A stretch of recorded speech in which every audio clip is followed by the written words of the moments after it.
come on in and hug your bubby. The holiday season isn't quite over yet because we're talking about the Camp Hanukkah special right now on Rooster Teeth Reviews. Don't you go anywhere. You're tuned in to AfterBuzz TV, the ESPN of TV talk.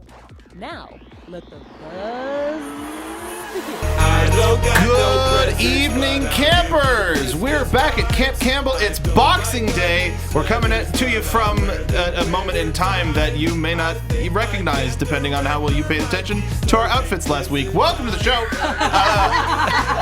I'm the person that brought a change of clothes. Welcome to the Rooster Teeth Reviews as a part of AfterBuzz TV Animation. Tonight, we're talking about episode 14 from Camp's season 3, Culture Day. It's the Hanukkah special, and because Ruby took a week off, we have an opportunity to do a little bit of Camp holiday, because we didn't cover the Christmas special last year, did we? Because we were in the midst of a whole bunch of business. I think we had touched on it. I think we had to kind of roll it into what we were talking about. Yeah, in between after Ruby and whatever came next. So, welcome. I'm joined by my fellow counselors, Megan Salinas. Hey, everybody. Stacey Shuttleworth. Hello. Katie Cullen. I did not get the memo about the outfit change. And I'm your head it's just a production thing that I did. I'm your head counselor, Mark B. Donica. Welcome to the show, everybody. So, this was a wonderful change of pace written by Lee and Oren, friends of the show, that always wanted to put their twist on a Hanukkah special out into the world.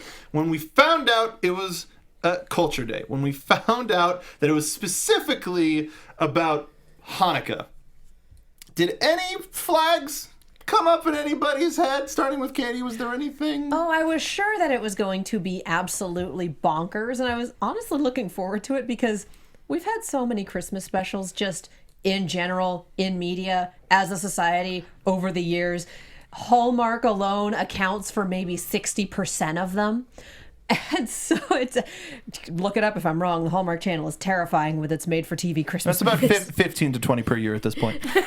I'm not exaggerating. No, you're absolutely right. Someone did a comparison of all the covers, and it's like guy stands here, girl stands here, sometimes holding present between them.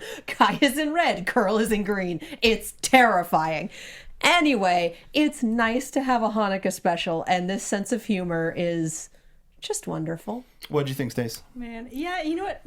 Taking on Hanukkah gives us a little more room to be unique and to actually get something that we don't see just repackaged with the camp humor on it, which would have been great either way. But this was truly unique, and still with all that great camp humor that we love. And how many times are you going to shoehorn winter into a show about summer? So by making it Culture Day, you didn't have to do the amazing global warming message that we got last year, but they figured out a way to make it work, and I think it really did. What?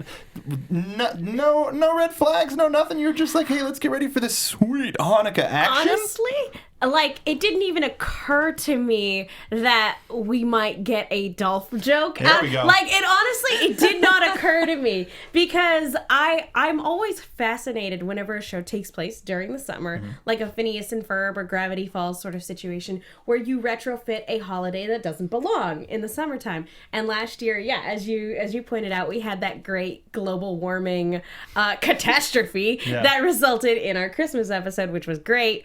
So I was really excited to see how they were going to retrofit Hanukkah into a summertime sort of scenario. And Camp rarely disappoints, and they definitely didn't this time around. We got the Dolph dismissal right off the top. Everything was wonderful. We didn't have to worry about anything. What could possibly go wrong? But before we get too far into it, is anybody nerd enough to have been pinged from Neris's home? It was name-checked by Gwen, but it's Silmarillion level Tolkien stuff. The only thing that pinged me was Lembas bread. Yes. And then I was like, oh, that's what she's going for. Anybody had it? Anybody had Lembas? Lembas, yes. Yeah, okay. You were going to say, sorry. Oh, yeah, no, seeing the setup, I was like, oh my god, yes. Where does she keep her mithril for the rest of the year? A girl after my own heart, I mean, I kind of figured it was Lord of the Rings from the setup even before Gwen did the name drop, but no, I did not get the specific. But that also tells us a little. We learn a lot of tiny things and little confirmations in this episode where Gwen is deep into Tolkien lore. Yeah, she understood that reference. I pulled a little bit up on Vinyamar. This is from a Lord of the Rings wiki, and I was like, let's see if I recognize any of it. I didn't. Vinyamar was a settlement built by Turgon in Nevrast in the slopes of Mount Taurus in the early exile of the Noldor.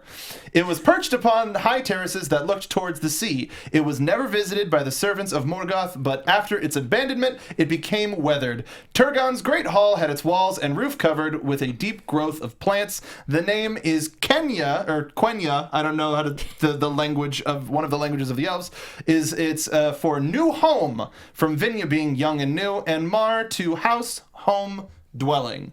This has been your Lord of the Rings Silmarillion references of the day. Good night, and have a pleasant Boxing Day. Somewhere Stephen Colbert is nodding in satisfaction. Nodding in approval.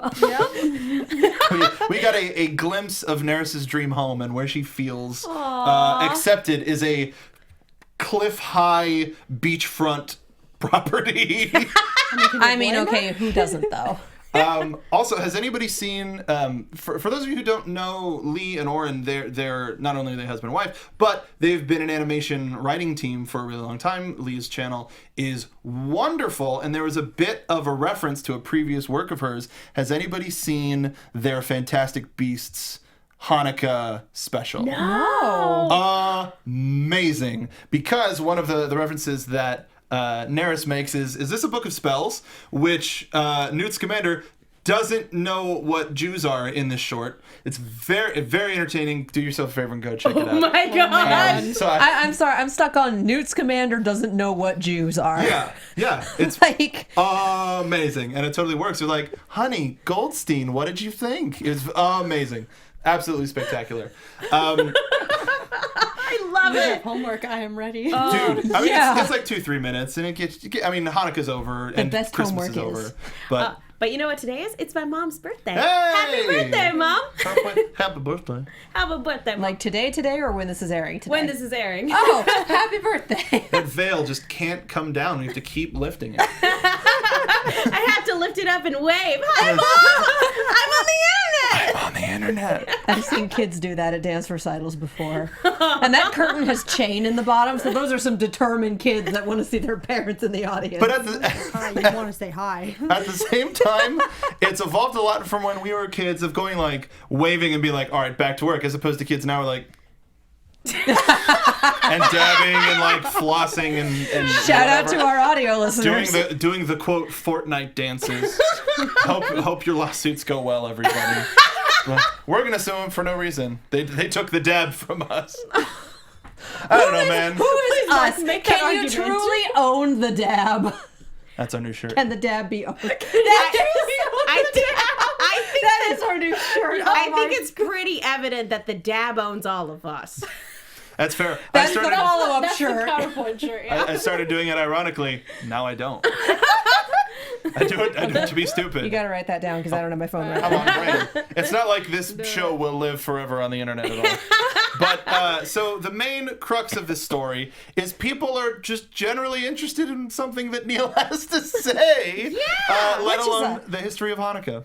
Which is a hell of a difference for Neil.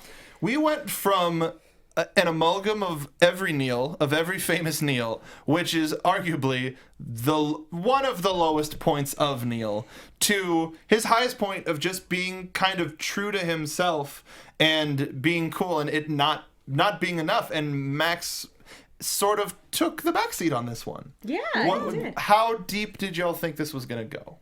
Starting with Megan.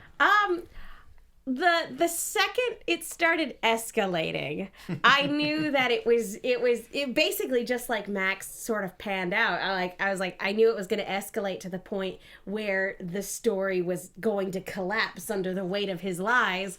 But like I will say, so I was expecting it to fall apart. I will say that I did not see the resolution coming. So yeah, I knew it was going to get to that point. I just didn't know how Neil was going to bounce back. How bad did you want it to get, Stacey? Oh man. Well, okay, so watching this start to unfold, I was reminded very very forcibly of the Book of Mormon. Yeah, I don't want to say it, but very much That's so. what it is. Yeah. That's where we go with this.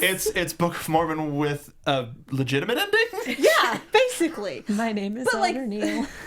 But the way that the story just spirals out of control was very much reminiscent of that. So I was like, oh, this is going to go places. Which is We're good because going- it helped play with expectations. The only thing that was missing was the musical number. I would have been down for that. We need more Hanukkah songs, like, and not because everybody just goes to the Hanukkah song.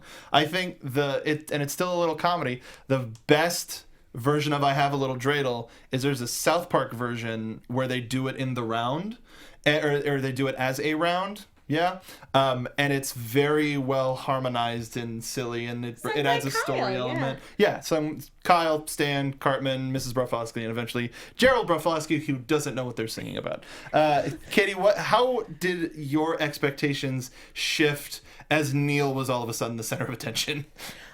Honestly, it was pretty much the same as Megan. Like, this is going to end really poorly, but we don't know how yet. I was not expecting the Max save at all, but I did enjoy just the little bits of him lying is my thing, like feeling usurped, that the thing that defines him has been taken by one of his friends. And this is one of the story beats and character beats that I talked about a little bit earlier, where we get it was sort of a soft confirmation at the end of season 1 what nationality Max is, but his culture being Gandhi, his cousin Gandhi, excuse me.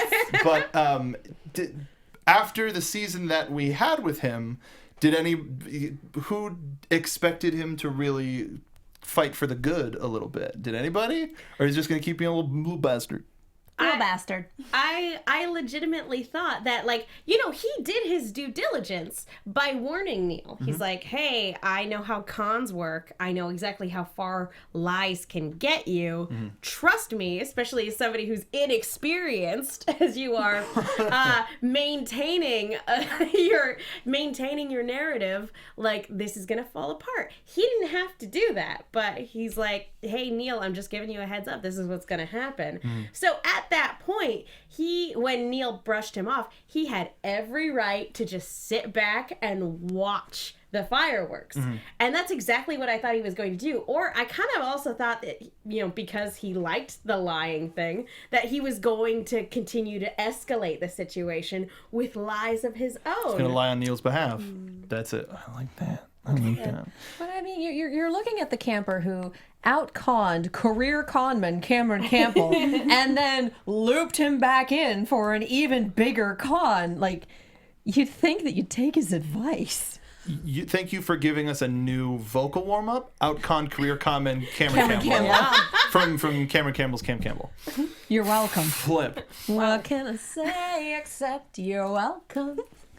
So It's been a while. Fair. I think I think that had Neil taken his advice and kind of followed the guidelines of pulling off the con, Max would have been all on board to carrying that con out as far as they could. But when Neil was like, no, I got this, then Max was like, all right, never mind. There's been a lot of friendship on the line for Max this season when it comes to cons and things of that nature. We got it with him and Dolph. We got it, of course, with the finale with him and his two besties. So you kind of expect it because we've been programmed that way, but it's nice to see him, especially because this isn't just because it is holiday related. The story of the show doesn't necessarily mean it's not tied to it's Christmas. I'm gonna be a good person, but I'm just gonna help my friend here.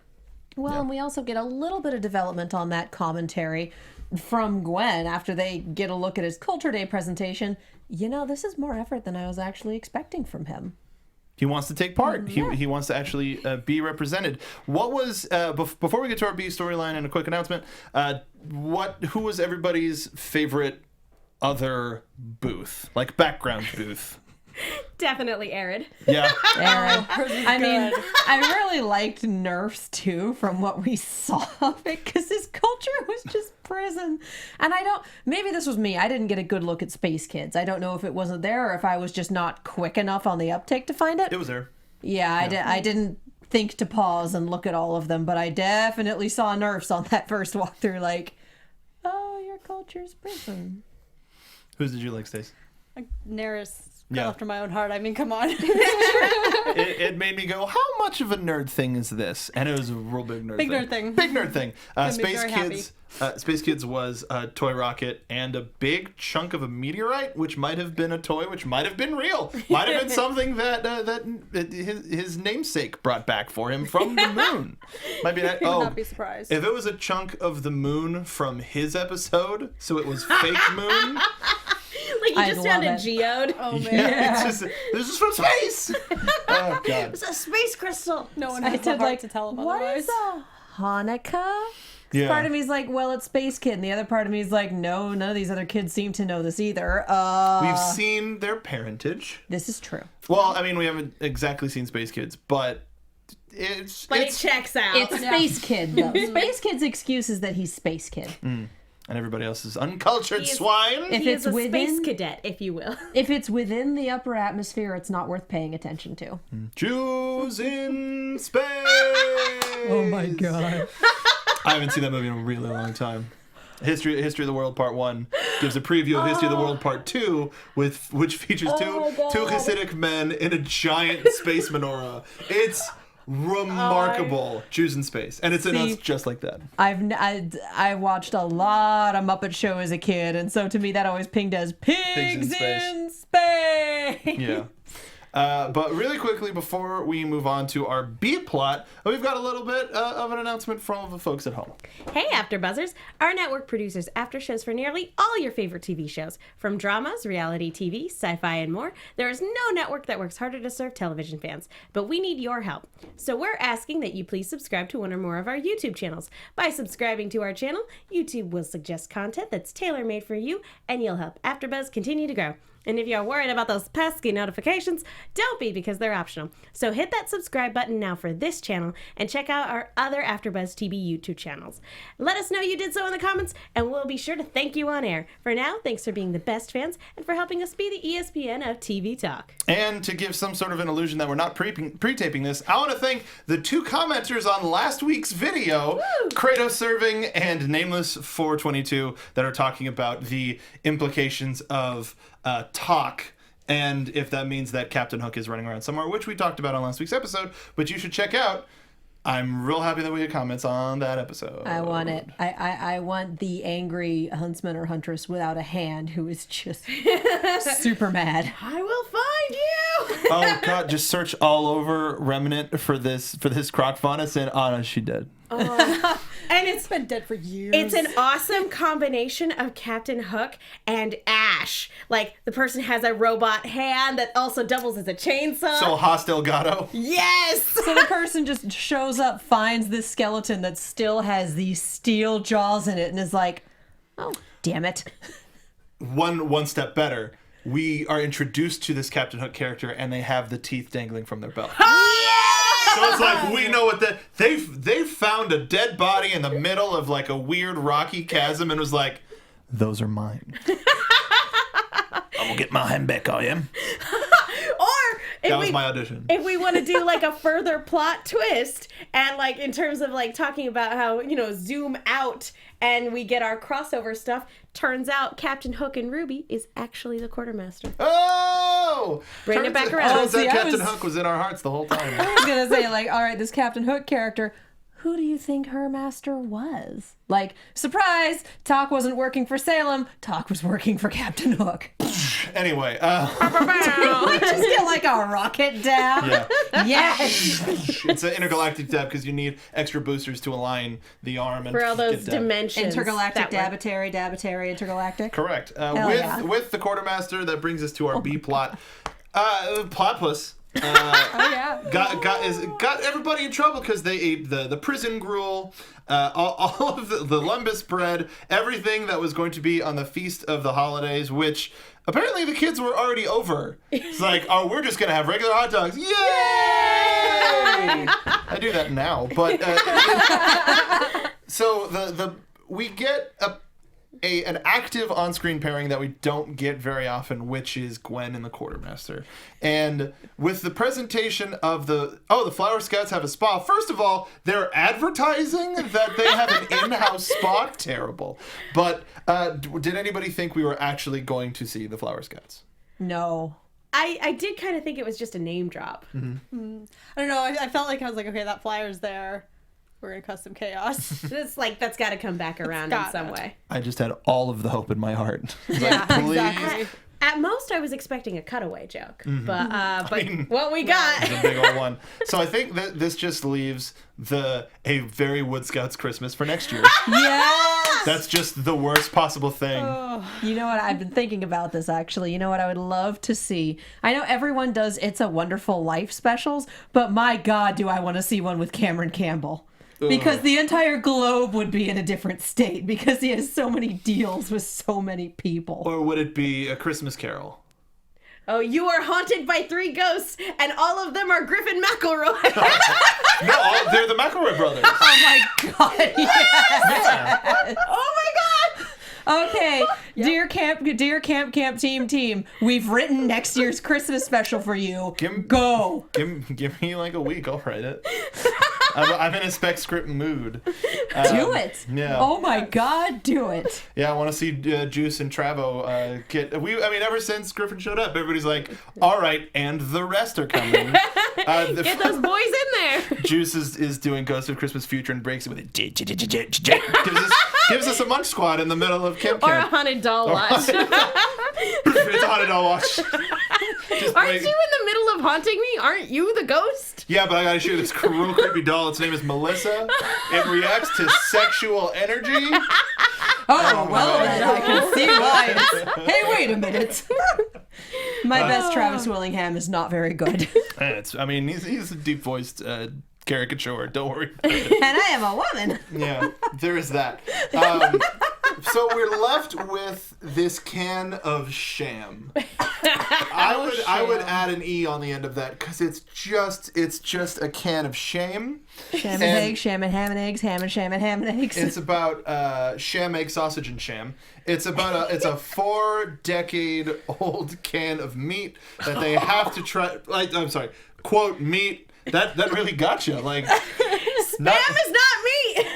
Spam is. I beg to differ. Spam is pieces of every meat.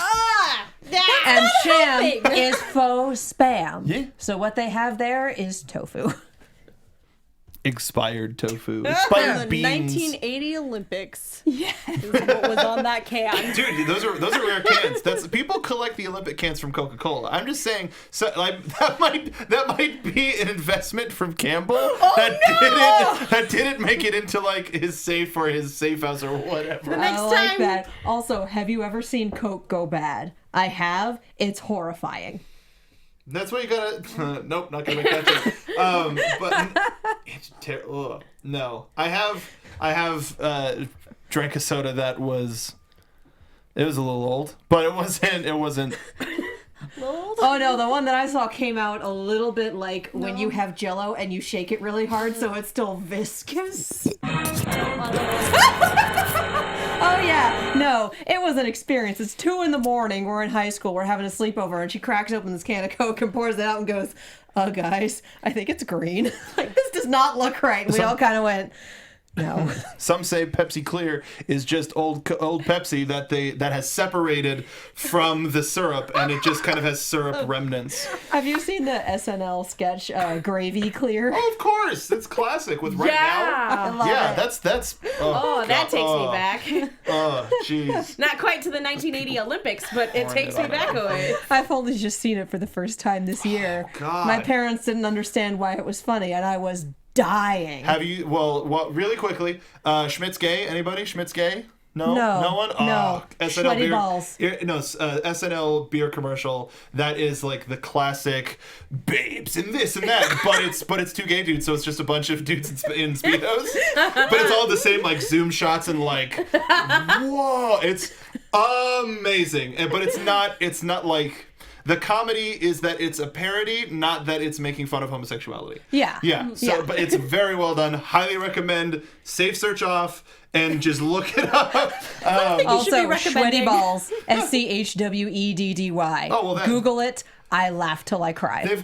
You can buy Schwitty balls from candy stores. It's sugar at City Walk. Now we're getting really super local. Hey, I did not know that. yeah, you can also get Cullen Blow, which is another SNL reference. That's oh my god. The upside of living in a movie town. Anyway. But at this point, we've gotten to hi everybody. Welcome back to the camp. We're happy you're still here. We're still talking about terrifying foodstuffs, and we brought it back to sham. This is a show that's very quick and very to the point. So we're gonna Filler. deviate. We're gonna deviate a little Come bit. on these jaunts with us. Speaking of Johns, Enjoyed them. goddamn Neil is the coolest boy on the campground. Confident, going from not being able to talk to Neris because too cool, kind of talking to Neris at the social, to countering cool with cool. Our boy Neil is riding high, but we get Game of Thrones, we get Avengers, we get all sorts of stuff. Decepticons. That's when I lost it. Lizard people. We can't talk about that. We're in Los Angeles. We That's right. can't I'm sorry. talk about lizard people. Turns out the Decepticons were lizard people the whole time. About lizard people. But this is That's a how fictional Bumblebee setting. ends. We're not talking about the real lizard people. Take two. No. We used to- Nope. All right, You we know what? stuck with take She one. had. Wascally Wabbits earlier. Yeah, no, she had Gwym Weeper. I get lizard people. How did anybody remember that joke from last week? Because it was a good joke. And it to you. Lizard people. Yep. Okay. But to get back. Yes, ma'am. Oh, I thought you were. That was. No, We're playing T-ball, and I struck out. Is what just happened. Well, you son of a bitch. Oh man. So I really hope that this plays just as well when it does as it is tonight. dear God. And my favorite thing is since we are pre-taping this, surprise, we haven't made the joke yet. We're the last people in the studio today, so there are people like toe tapping like one of those sons of bitches gonna be done. And we're like Talking about like gravy clear and Schmitzke. and lizard people. And of course, making the most use out of our time. And yours. We're very efficient. And Merry Christmas, we're off the directed. rails. Hot damn. We had rails. There never existed. There were no rails. There is no We're rails. one of those hovering trains that's really cool in concept, but then you try it. So, I never think, that's not true. Anytime we get the Flower Scouts, there's always an opportunity for them to outdo any of the dialogue that comes before. And with this, we have a brand new version of Seriously What the Fuck. OMFGUCs. Yes! Holy cow! Wow. Soon to be classic phrase. Like, honestly. So good. oh my god! Like, Thank you, Sasha.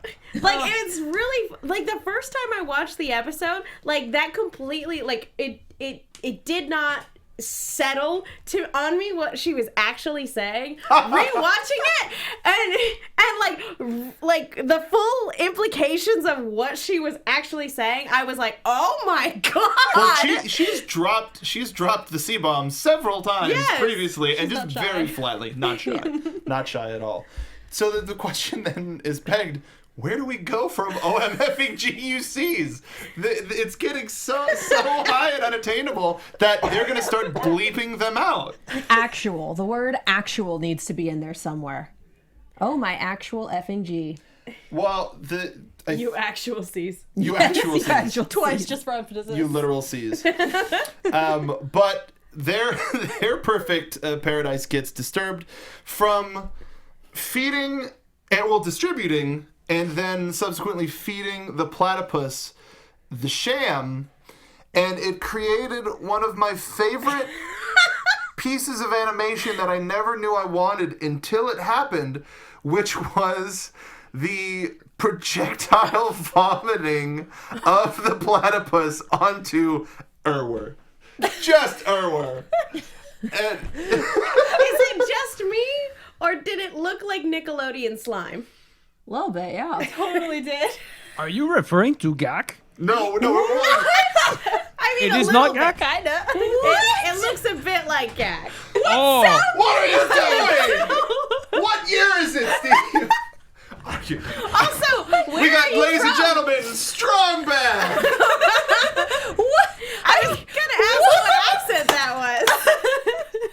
Oh my god! Like now I want to like. Originally, I was gonna wait until we were quote live to be like, oh yeah, we're pre-taping. But I want to be like, if you just want to see the wits end, like holiday wits end of four Rooster Teeth fans. Come on over, 'cause we got. This is what this show does to us: is it brings it in the best possible way. It brings us to reality's edge and sanity's edge, and we're just going goddamn crazy. It brings us together so we can fall apart. I wonder. That sounds like the holidays, yeah. Is OMFingGUCs ever going to make it on a piece of official Rooster Teeth merchandise? I wouldn't be surprised, but I doubt it's going to be like a t-shirt or anything. I'd love to see it written across the butt of yoga pants. I feel like if it's going to make it onto any piece of Rooster Teeth merchandise, it's going to be like pins. Like you remember like the red versus blue pins. Like, you know, could you put that on a memo and entitle it "Shit I Already Know"? I don't think they will come out with a t-shirt that says OMFingGUCs, even though I would love to see it. I think it's literally going to be OMFGU, the letter U, C. So just OMFGUC. And just people go, well, because the U will throw everybody off. True. I don't see like really any t-shirts that ever even get in the orbit of the C word. We got no gag reflex merch, so I don't think that there's too much of a limit. That's fair. True. That's fair. True. This is from the cockbite people, you see. That's so true. I think anything's possible. The fuck word, yes. Yes, the fuck. Anything is possible with the fuck word. How about you, Stacey? What That kind of we merch would can't- you like to see this on? I want to see it on one of those like travel makeup bags, like those little pouches. Oh my That's gosh! what I wanted on. Yeah. Can we get it on like sashes, like the Girl Scout sashes you put all the badges on? Like it's Also great. It's Or it's patches, a like their badges. It's a bachelorette party sash. It's OMFGUCs, the main C, the big C. Oh my gosh! Look, I would have those custom made. If I ever get Don't you married, have an embroidery machine? You can do that. if I ever get married, I will absolutely have those sashes at my bachelorette. Can I have another bachelorette party Just just 'cause? to have those sashes? Because that seems like a worthy cause. And I'm in. Let's go to Vegas. It's built in. go. Sasha said it. That was dumb. We've peaked. We're done.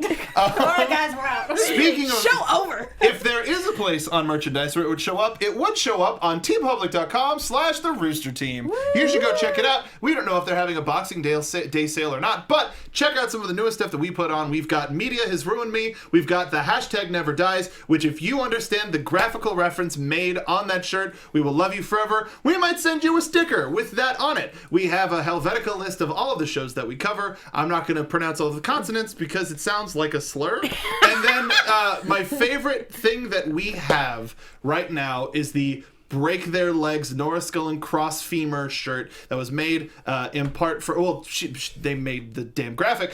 Princess Ponies 81 at Princess Ponies 8 on Twitter. They're wonderful artists. We really appreciate their contributions. You can pick those up now. It helps support us and all of the independent stuff that we do because it allows us more time to actually work because it means we're being supported in some way, shape, or form. There's also our Welcome to Vale stuff. There's stickers, notepads, laptop cases, bags. You can get it on anything, but the shirts, I mean, you can wear that, and that's pretty cool. So make sure to support us at tpublic.com/the Rooster Team. Also support us on iTunes, where you can leave us a review. Our producers see it and go, hey, they're not entirely crazy. They'd be wrong. But if you leave us a review, we will read it on air. But I know we don't have any because last week we didn't have any, and I'm I'm dying. But We can't look into the future to see who's commented. yeah, it'll have to wait till next week. But make sure to check us out on iTunes, and if you're in an international store, take a picture, because not only will it last longer, but we can't see the international iTunes reviews, so make sure to send it our way. You either tweet at us with @TheRoosterTeam or #RTReviews. Because the hashtag never dies. Guys. I'm so proud of you. I just We say dumb shit and it goes on shirts because Mark is a genius. So yes. So the veil hasn't fallen yet. My favorite thing is when I put the concept on in our group chat, and Kate was like, no, when I totally understand why, and then but the direct opposite, Meg came in and went, yes. So it's fuck it, we're going with it Again. And I deferred to the person who is the larger fan of the reference in question. Oh, don't get me wrong. I'm not a fan of the thing it's referencing. I am a The fan. franchise. Yes, that's franchise. better. I was gonna say, don't ever put me in. Don't ever in the accuse boat you of that. Yeah, don't ever accuse me of nice that. nice we were there. Oh man, our podcast, it's no trip to Coney Island, but we think it's just as fun. And we all tend to survive it. Okay, all right. What the hell is happening? I will never be because of what that thing is referencing, but I love what came of it. Would you say that it is past the point of no return? No, because that song's not in that has no bearing on what we're referring to, even though fandom is spelled with a PH. Speaking of past the point of no return, I do like that. My favorite quote from this episode was just, "Are you okay with doing some shady stuff? Gwen, look who you're talking to." That is the most relatable thing that the quartermaster has ever said. Yes! Next to I'm gonna get that tontine. But aside from that, this single thing was just like, he sounds like a human being. He sounds sane. And This is... that was Shannon McCormick in. That wasn't just the quartermaster. That was like, wait, how did Shannon's comments make it into the script? Like, this is the camp version of Sam and Ruby Chibi. Yeah. They just cut to Shannon in the recording booth going, look who you're talking to. Come on. But he's dressed as the quartermaster. I mean, yeah. He probably already has that cosplay. He's probably had that cosplay for about 20 years. The character. The quartermaster is forever. I have another idea for a Christmas special. We go Rankin and Bass claymation. but I can hear the animation team screaming from the here. quartermaster is real. The quartermaster is Shannon McCormick, and in costume, and he's what's the Yeti? No. He's not the Bumble. He's the narrator. snowman. He's Yeah. the narrator. He's the Burl Ives. He's the He woke like up it. and it was Seattle. Where the hell am I? I think Deepest cut. the thing that I really appreciate about this particular, B plot line is that they make a terrifyingly effective team. Oh yeah. Like, they put their differences aside, they can accomplish their mission. True neutral, chaotic evil. It's great. It was because they bonded over the quartermaster's child. It's like, you were good enough for my son. Maybe I should learn to know you a little bit better, Gwen. Banged a fish, but we got the Hashtag fishbone. fish. Oh God, it's a skeleton dick. But we're going. Can we just have that little song? That's everybody's new ringtone. I'll put it on iTunes and it'll get flagged. Oh God, it's a skeleton. Oh God, it's a skeleton dick. That's the first song of the Rankin and Bass Camp special next year. Oh my God. But we have the Camp Campbell version of the Maccabees story. We took one little can of food and turned it into a feast, and we end up having all the rest of the kids accept and enjoy the story, though just the regular story of Hanukkah, and everybody. There's no residual feelings. Now with last year, it was very accusatory, but preaching to the choir sort of a thing about climate change. But this left us just, yeah, Hanukkah. What was everybody's resounding reactions feelings to the finale that we got? Again, it was that feeling of like contentment, like looking at this character development for Max. Like what could have been very mean and spiteful was instead very endearing. And so it just leaves you with this warm holiday feeling that I was not expecting. With how this show can get real cynical, but we've said time and time again, it has a lot of heart. When it reaches those heartfelt moments, it tends to hit a little bit more because we're so familiar with how just awful the world is and how awful they present the world. Yeah. How are you feeling, Stacey? I think it was also like nice, warm, and fluffy because it was also a really interesting look at how we treat children and the kind of stories that we think children need to find interesting. And then, tell them the actual story, and they all just accepted it and thought it was interesting on its own. And kind of to see them all come together under that was kind of a nice moment. Yeah, we managed to make history boring a lot of the time when we try to teach it to people, when honestly history is a lot of really incredible stories, and if you stop focusing on the dates things happen and talk about what actually happened, it can be pretty amazing.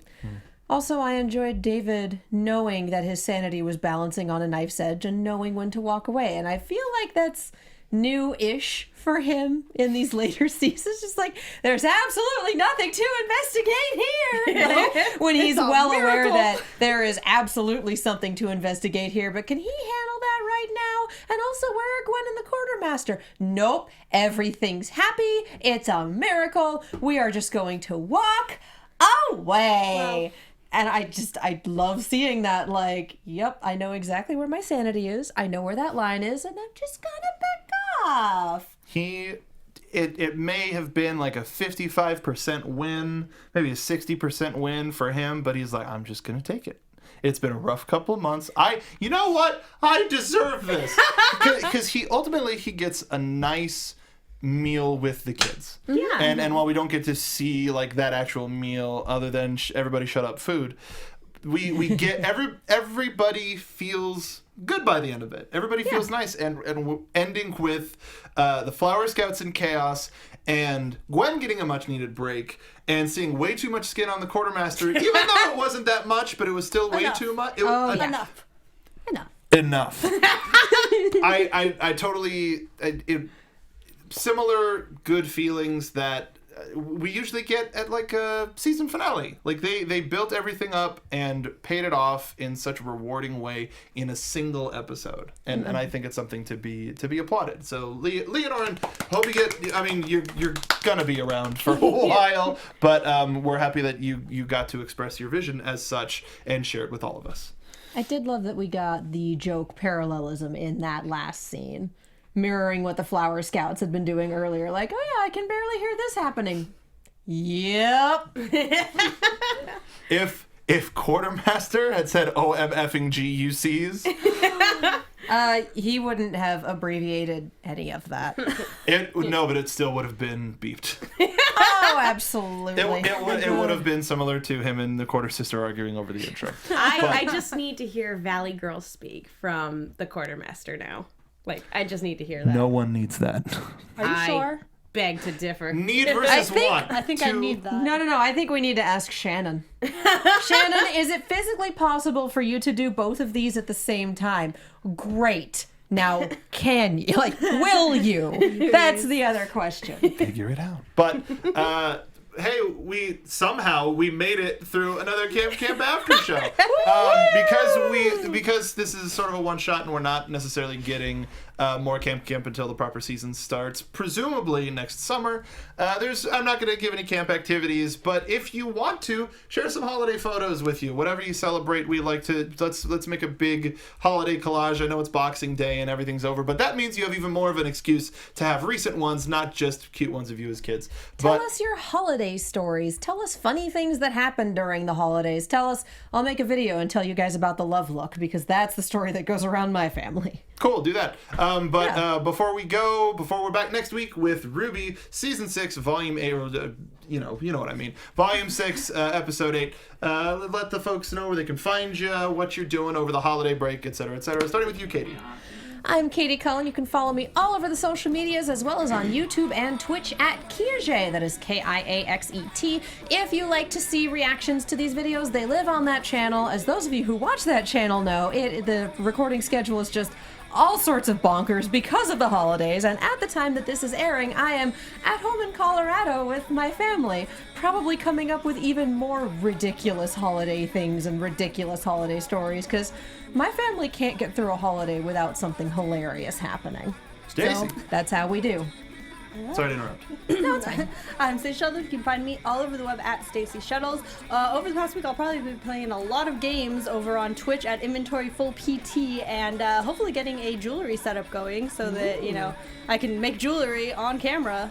Maybe. I'm wearing some of hers. So is she. It's super cute. What's the name of the It's a fun jewelry hobby. store? I call myself a nerd making stuff because I'm a nerd making stuff.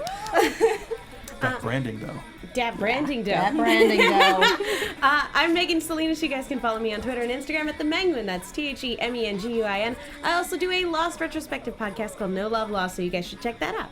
You can find me on Twitter at MarkBDonica, because that's my name, Mark B. Donica. Also, Inventory Full PT on Twitch. The Wrestling Professionals on Twitch, wrestling podcasting, and just a whole bunch of fun stuff. If you're a fan of wrestling, that's where myself, Bill Handstock, and Brandon Taylor are setting up shop. So make sure to follow us there. And Party of Two, a theme parks podcast.